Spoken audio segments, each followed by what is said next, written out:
Okay, welcome back. Let's take a look at another attribute about resource pools, and that is this concept called expandable reservations. You might have noticed when we were looking at the resource settings on a resource pool, not only was there a setting for the shares and the reservations and the limits, but there's also a setting for what's called an expandable reservation. When a resource pool has a reservation, like we said, when a VM, who is a child object to the resource pool, has a reservation, the VM's reservation will be drawn from their parent pool's reservation.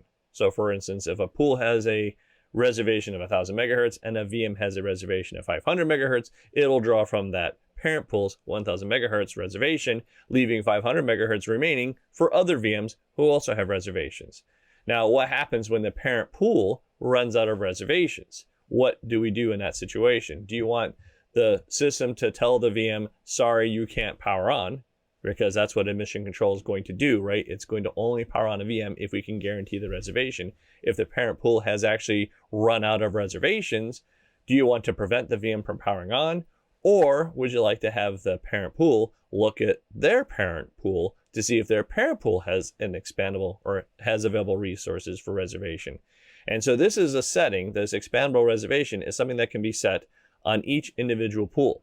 So see, for instance, we have our e-commerce web pool, who has a 1000 megahertz reservation. We have an e-commerce app pool, which has a 1200 megahertz reservation. They're both getting their reservation from their parent pool's reservation of 3000 megahertz. Now, notice here, this pool has a non-expandable, whereas this pool has an expandable reservation.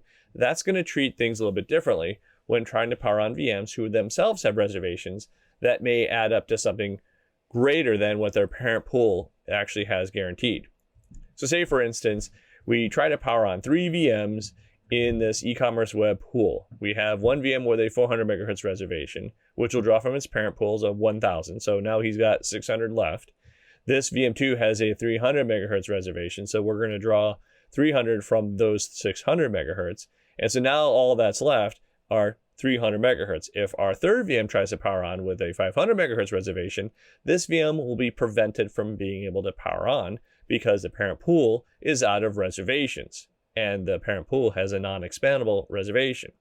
Thing is, if you look at this example though, there appears that there's probably some resources that are out there that we could give the VM. That's the thing about having an expandable reservation, is that you can try to see if there are available resources somewhere in the environment. I mean, look what we have here. We have a pool with a 1200 megahertz reservation and its sibling has a 1000 megahertz reservation.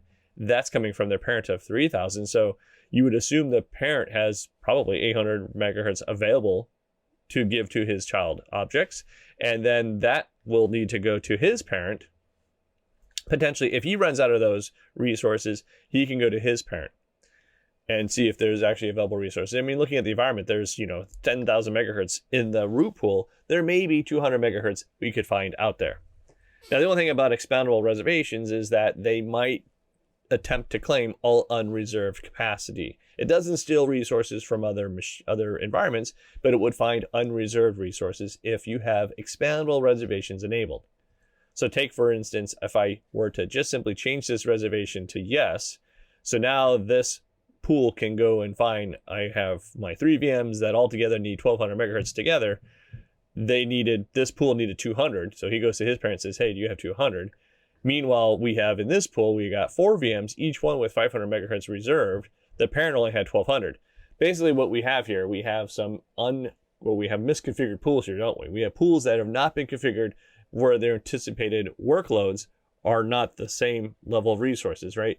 One thing about expandable reservations that can be useful is it can be there in the case you have unexpected growth in your environment. If you're planning on only having 1200 megahertz in that e-commerce app pool, and you were planning on having just 1000 megahertz guaranteed here, right? This is not a limit here. This is just what are we willing to guarantee to our child objects. If the child objects want to have more guaranteed to them, you have that kind of control, right? And if the resources are in the environment, expandable reservations allow us to find them. So in our case here, our e-commerce web pool has 200 megahertz that the VMs need to have guaranteed to them. Our VMs on the left need about 800. Well, they need 800 because they're 2,000 together and the parent only had 1,200 that it was willing to guarantee. They can both go to their parent, and the parent only has 3,000, so he's shy as well, right? His full reservation has been consumed, so he needs 200 megahertz available to see if he can guarantee his VMs to power on. He'll have to go to his parent. So you can adjust where the expandable reservations are. The object here is to define where that top boundary should be. Should it be at the retail pool level where we can say, okay, we're willing to guarantee 3,000 megahertz. If any child objects need more, well, that's the limit. You've capped the guarantee. Now the VMs could still use the resources as long as they're not guaranteed resources, right? Because that's what the reservation is doing. So you could actually change these around. You can change your child objects reservations so that they're smaller numbers, and so that they can all power on without having to, saturate their parent pool's reservations. And then the VMs will end up having to compete for those resources instead. But it's all a choice that customers have to make. With an expandable reservation, we're talking about flexibility. If we have a non-expandable or a fixed reservation, then you are really setting up control. And that's really what you get to choose with these kinds of settings with resource pools. You have that decision. Do you want flexibility or do you want control? To view all this, you can click on the resource pool. Its summary page will show you how many VMs are there, how the resources are being consumed. You can see how the settings have been applied in the pools. You can also click on the Monitor CPU under Resources Allocation tab, and will show us exactly what amount of resources are available in the pool for CPU, and then how they're going to be broken down by virtual machine. So we can see these VMs all have no reservations. They're using the parent pool has a fixed reservation type. The VMs have normal CPU shares. So you get to see how this is going to be broken down. We can see the percentage of shares because there's 3 VMs in the pool. The VMs will compete for CPU equally with 3 of them. They get a third of the CPU resources under contention. Now, other thing about with resource pools is how we deal with the shares. And this has been an interesting evolution, especially now in vSphere 7. There's a change in how we deal with resource pools in an interesting way. Here we have the classic scenario where you have the 2 different pools. We have our finance, who has been set with high shares, and engineering, who has been set with normal shares. Remember, that's a 2-to-1 difference. So the finance pool is going to be granted 2/3 of the environment when there's contention, and the engineering will be granted a third of the environment under contention. Now, if you have VMs, right, we saw that the VMs, if you have our VMs here, they'll be, if just using the default share settings, I know in our previous example, there was a difference between the VMs, but if we just had 2 VMs, they will compete equally within their pool, but because their parent pool has been granted 2-to-1 preference over its sibling pool, the VMs over here on the left will have effectively a 2-to-1 priority over the VMs over here in the engineering pool. This all works really well when the resource pools are filled with the exact same number as virtual machines. So we have 2 VMs in each of these different pools. What if we add a lot more VMs to a pool? So here we have a scenario where finance has been set up with 4 virtual machines and engineering still has its 2. Finance has 2/3 of the environment. Engineering has 1/3 of the environment. So does that mean that the VMs are going to be granted a 2-to-1 preference? Because there's more VMs, their access to the resources is actually diluted in that all of these VMs will basically compete for that 67%. And so dividing that by 4 is where you see these numbers. Meanwhile, our engineering has 1/3 environment. These 2 VMs are going to take that 33% and basically split that in half. What do you notice here are that they're really, in the end, if all 6 of these VMs need CPU at the same time, they aren't going to be really that much different, are they? And that's some of the issues that resource pools that customers just need to be aware of. When filling a resource pool up with so many virtual machines, it's going to potentially dilute the pool unless you've upgraded to vSphere 7. There's an interesting new feature with resource pools. You have to enable it if you want to use it. It's called scalable resource shares. All right, if you have scalable shares, what you can do is you turn this on in your cluster itself, right? This is a DRS feature, by the way. In DRS, you'll go ahead and enable scalable shares.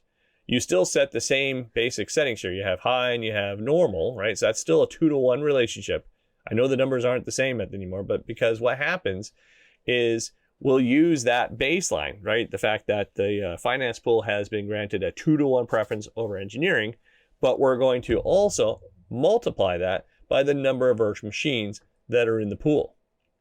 So if we have a 2-to-1 difference, but multiply that by 4, then now that's really going to be a much different number. In fact, it'll take the 4, multiply that by 2, and basically make this provide 80% of the resources. Meanwhile, our engineering pool, which was set to normal, and these are VMs that are going to have to split that. So essentially, it's going to be based on how many VMs are in the pool. We'll then adjust the scales for us. So in the end, look what the difference is. The VMs are still going to be in a 2-to-1 difference. And that's the significance here, that we now are going to be able to guarantee that 2-to-1 ratio at the VM level, because the parents have been originally defined in a 2-to-1 difference, but we're going to scale that pool based on how many VMs are in that pool. So this is cool. This is really making resource pools act a lot like how VMs kind of behave when they're on flat environments. So this is very, very useful, right? This maintains the resource allocation ratio by simply summing up all the shares of all the entries in the pool and then multiplied by the user specified initial shares value. That's basically when you set it to normal or you set it to high, that's the initial shares value. Multiply it by the number of VMs and compare that with what we had in another pool at the same peer level. So key thing to note here is that scalable shares makes the child resource pool scalable. It does not make the parent resource pool scalable. So that's why you actually need to set this at DRS, which is the root pool, which would apply to the child pools. In our case, it would apply to the finance and engineering pools. So you set your edit settings for your cluster. Under the additional options, there's this new checkbox for enabling scalable shares. That applies it for the child objects to the DRS cluster. Now you create a pool in the cluster. You can also have the child pools that are child objects to the finance pool. Those can be scalable as well. So you can specify how many layers deep do the scalable shares actually apply. Very, very useful. Makes resource pools behave in a much more predictable fashion, I believe.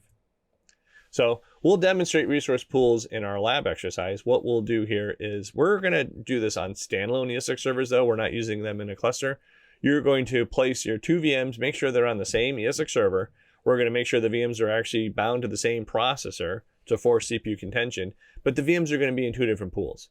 So one VM will be in a pool with high shares, the other VM will be in a pool with low shares, and you'll see that when the CPU contention arises, the VM who has the high shares pool setting will have a much higher priority to the CPU than the VM who's in the low pool.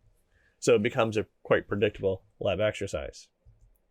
So in this lesson, we took a look at creating a resource pool, setting resource pool attributes, and describing the expandable reservations, as well as this new scalable shares feature in vSphere 7.